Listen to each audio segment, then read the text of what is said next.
Happy New Year and welcome to Our Issues Milwaukee. I'm your host, Andrea Williams. Our focus this morning is on supporting small businesses in our community. Ideally, when a consumer buys local, significantly more of that money stays in the community.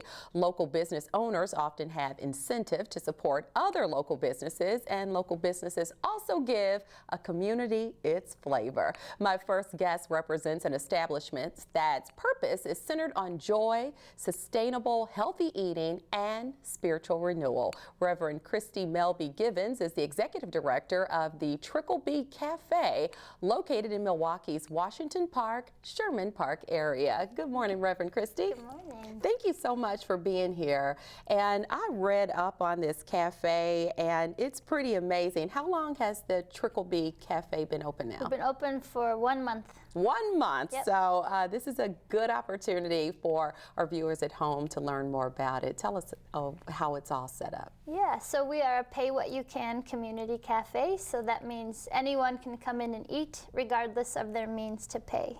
And some people maybe would choose to give a little more than what's expected for the meal, and some people, if they can't pay, they can still get whatever they want. That is pretty amazing, Yeah. and that's the first I've heard of anything like that in Milwaukee ever. Right. Yeah, we are the first pay-what-you-can restaurant. I like that. So Tricklebee Café is located specifically at 4424 West North Avenue, and it's considered a nonprofit cafe. And like we just said, this is the first pay-as-you-can cafe in Milwaukee and possibly in the state of Wisconsin. Yeah, probably in the state. We're actually part of a network of cafes, though, so there are 60 other pay-what-you-can cafes within the One World Everybody Eats network, and they're all across the U.S. Okay, and we'll talk a little bit more about that network a little later, but you guys offer food and beverages to any diner regardless of their means. So where does that concept come from?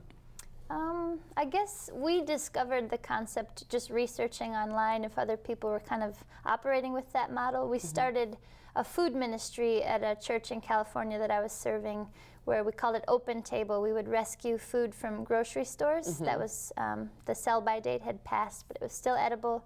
We'd make it all up and open the doors and say anyone can come and eat, no matter who you are.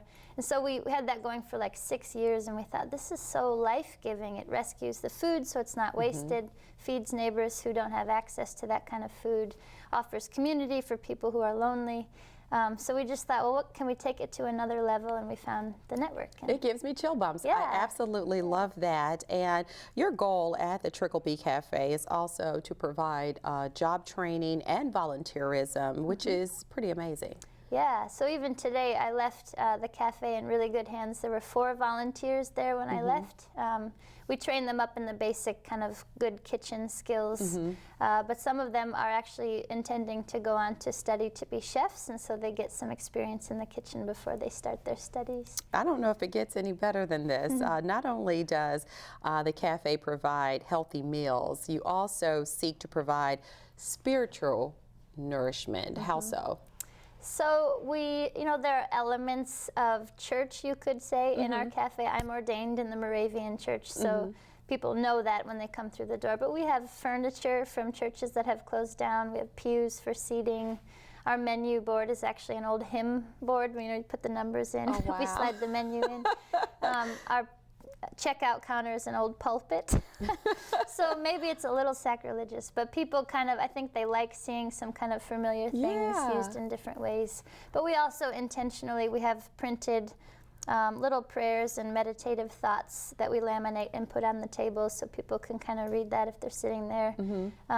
We find that there's a little area where we have books on the wall that would guide people to spiritual meditation practices. And this one, these 2 friends come in every week and meet together for what they call spiritual mentoring, and it's a new thing they're starting, so they grab a book and they just kind of read together, and yeah, it's beautiful to watch. Wow, I'm sure. And you mentioned that you're rooted in the Moravian tradition, but you want this to be a safe and peaceful place for everyone, whether they're of the Muslim faith, Jewish, whatever the case. And you guys even have an area that's specifically set up for kids, so it's family friendly. Totally, yeah. We want it just to be a safe space for all people, and people know that. You can tell when they come in it's a warm space. They feel welcome and included. Yeah. Man, I'm like, I can't wait to stop by. Yeah. This is the thing. You talked about the atmosphere and all of the things that you're hoping that people will be able to bring when they come into the space, and of course take away with them as they leave. But then on top of all of that, there's the food. Right. So we need to discuss Yes. that. You actually accommodate dietary restrictions based on both health and religion, which sounds like that would be somewhat difficult to balance, but you're pulling it off. It's awesome. I mean, we tend toward vegetarianism, even veganism. In terms of the menu, it's mostly plant-based, so we're avoiding, dairy and meats that certain people can't eat, so it's already built in. But we find that a lot of our neighbors struggle with diabetes and heart-related problems, different issues. So they're enjoying the fare that we have because it's low salt.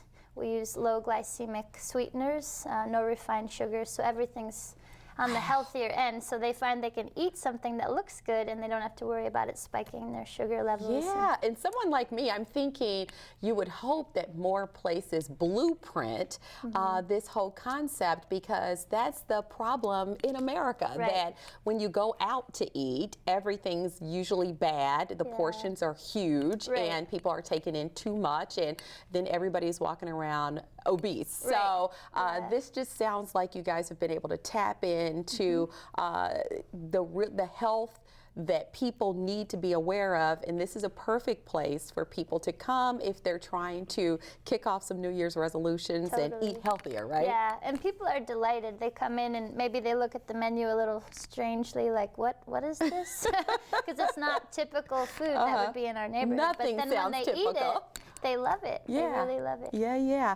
Now, and I mentioned the benefits of supporting local businesses early on in the show, and you do indeed support the local businesses in the area, everything from getting your produce from local gardens. Right. We try to stay within, I think the farthest our fresh produce comes is about 30 miles, so we're within the city limits and just outside. Okay. This is a good time, I'm guessing, to discuss the partnership that helps create what is the Tricklebee Café. You're part of a network of cafes, as you mentioned, that adhere to 7 core values. And if you'd like, you can give us a few of those so we can better understand how this network of cafes are operating in the country. Right. So each cafe has their own niche, but we all do try to adhere to the core values. The first one of which is the healthy food, making sure that there's accessibility for people in food deserts like the neighborhood that we're in. So healthy food access, the pay what you can model being very important, and each context will do that differently. Some people just have a box out and there's no transactions, they just trust people will put something in. We have both. We have the box and then a cash register if people want to have a transaction and get change back. The other things that are core values are that there's a community table, a very large table for people to either come in and gather around as a group, or if you come in on your own, you might have to sit down next to someone who's there and maybe strike up a conversation. We see that happen every day. It's so neat.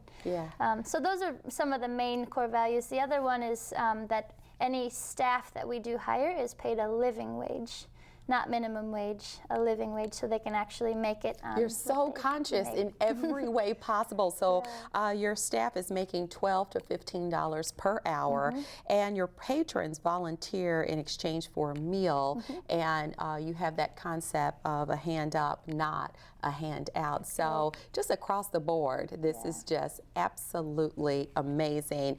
And the other thing that I love is that you give patrons an opportunity to really pick their portion size. So if they know they're not that hungry, they get a small plate, or they can choose a medium or a large plate. And where do they do that? Well, and we the can Tricklebee also, Café. we'll also give them more if they want more. We'll never turn them away if they want a second helping. But it really minimizes food waste. We waste almost nothing each day. Tea bags, we compost them. Yeah, and you curb overeating as well.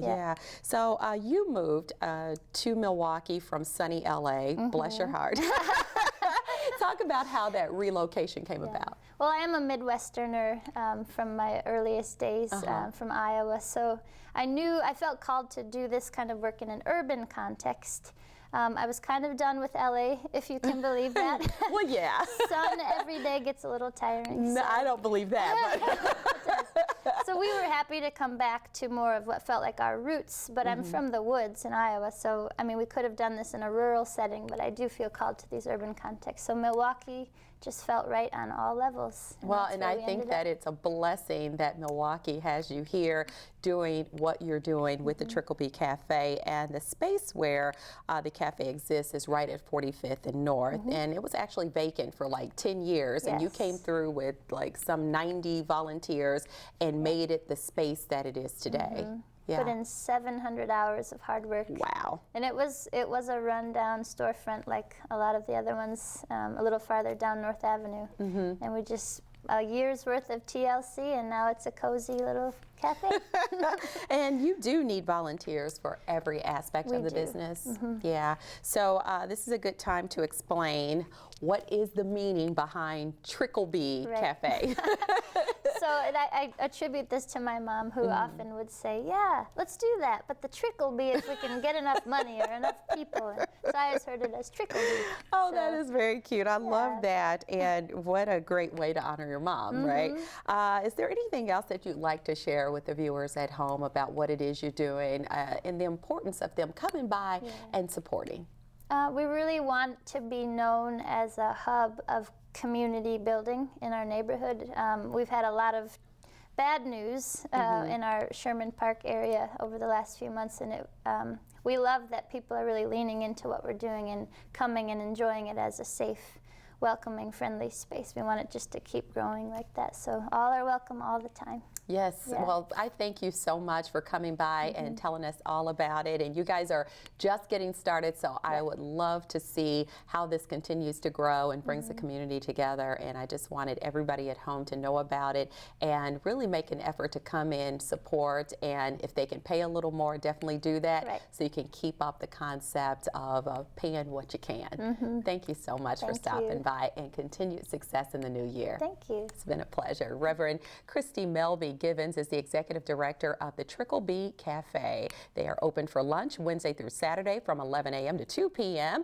Agape meals, which are free community dinners, are offered Thursdays at 6 p.m. and it's all at 4424 West North Avenue. For more information, visit tricklebeecafe.org, or you can give them a call at 488-2477. When we return to Our Issues Milwaukee, we'll talk to another small business owner who's famous for his pies. We'll meet Jonathan Dye of Dye's Pies right after this.